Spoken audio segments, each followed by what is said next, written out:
Olá, tudo bem? Sétimo ano, vamos iniciar a nossa primeira aula do segundo bimestre.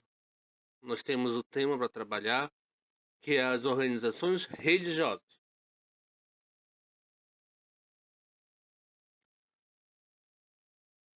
Os espaços religiosos falam de um sistema organizado, inserido e atuante no contexto social. Esse espaço religioso, ele é carregado de elementos simbólicos e tem uma representatividade dentro da estrutura organizacional de uma religião. Nós vamos ter imagens como essa representada de Siddhartha Gautama, o Buda. Nós vamos ter acessórios relacionados à vestimenta, como no caso do candomblé. Nós vamos ter textos sagrados, como no caso do Alcorão, texto do islamismo.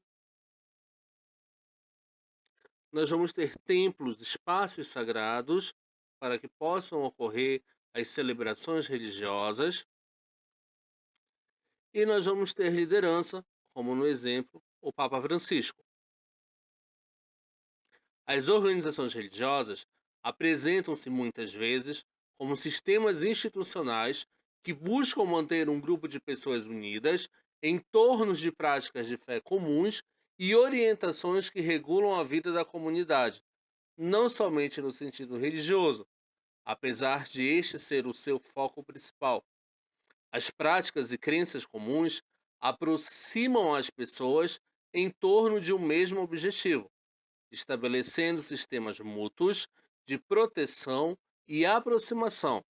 Essas práticas de fé são conhecidas e vivenciadas pelos seus participantes.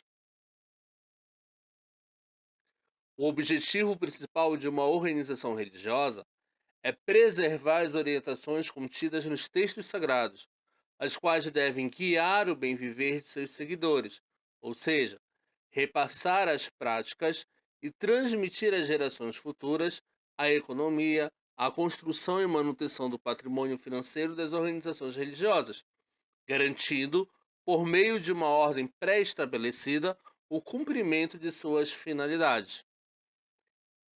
Esse texto sagrado, ele fala um pouco sobre a origem do universo, de acordo com cada tradição, sobre os seus direcionamentos, as suas doutrinas e também sobre a vida após a morte.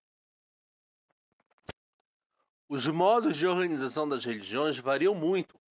Algumas são organizadas em fortes hierarquias, com um controle centralizador. Outras são menos organizadas. E ainda há aquelas sem nenhuma organização sistematizada, sem grande estrutura. A ilustração aqui ao lado, ela apresenta a pirâmide organizacional da Igreja Católica. Vocês vão ter no topo a figura do Papa, que é o vigário de Cristo, que é o sucessor de São Pedro. Na sequência, cardeais, arcebispos, padres e diáconos. Para uma organização hierárquica se constituir, faz-se necessário um grande número de especialistas religiosos, conforme a configuração das tradições religiosas, como, por exemplo, sacerdotes, feiticeiras, xamãs, pai de santo, pajés, gurus, irmãs, rabis, freiras, monges, papas, entre outros. Conforme a tradição religiosa, a lista é maior ou menor. Toda organização religiosa possui sua estrutura hierárquica específica. Essas organizações são orientadas por um grupo de doutrinas e conhecimentos que surgem das práticas rituais e comportamentais vividas coletivamente nas comunidades, ou ainda pessoalmente no dia a dia. As tradições religiosas também exprimem e sustentam as atitudes e conceitos diante do mistério da morte e o sentido da vida. Observe nessa ilustração que ela tem um processo de evolução, um ciclo de vida. As crianças, no primeiro quadradinho, elas vão evoluindo, crescendo, se desenvolvendo, vão criando laços experiências de vida, dividindo uma vida, partilhando essa vida, até que chega um momento que se deparam com a morte. Se vocês prestarem bem atenção, a árvore presente neste processo, ela também fez esse ciclo de desenvolvimento, de evolução. Papéis e funções nas organizações religiosas. As religiões do mundo se estruturam organizando o espaço físico, delimitando a geografia com suas mesquitas, templos, igrejas, terreiros e etc. E organizando o espaço humano, atribuindo papéis de acordo com as funções que cada um possa ter em uma tradição religiosa. A ilustração, ela representa uma mesquita, que é o templo sagrado dos muçulmanos, dos islâmicos. A organização religiosa, ela é formada por um determinado grupo social que participa da mesma crença, possuem valores e significados comuns. Sua finalidade é conservar a tradição, praticar a palavra sagrada e apresentar para quem não conhece sua estrutura religiosa, nos seus ritos, nos seus símbolos, na sua hierarquia e etc. Candomblé e Umbanda.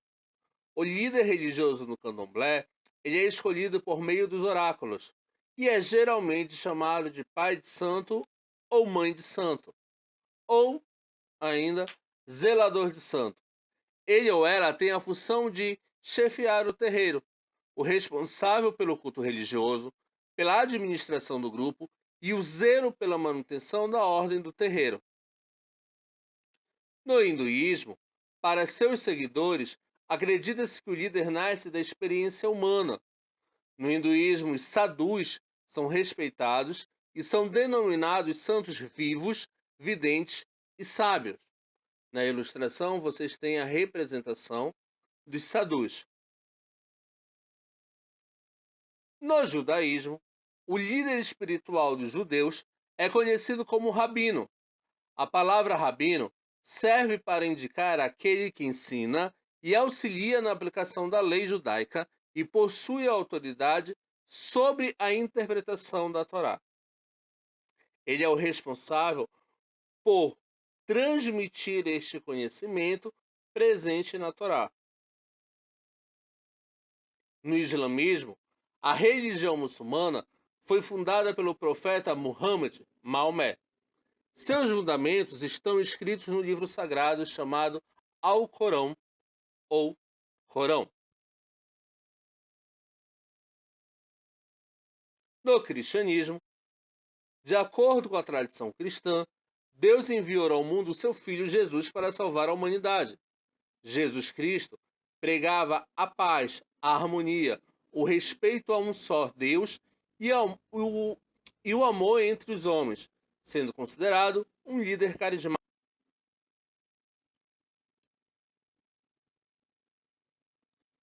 Então essa foi a nossa primeira aula de ensino religioso do segundo bimestre.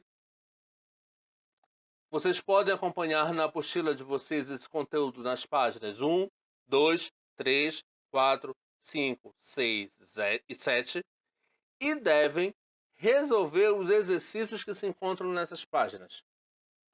Uma boa semana para todos e até o nosso próximo encontro. Tchau!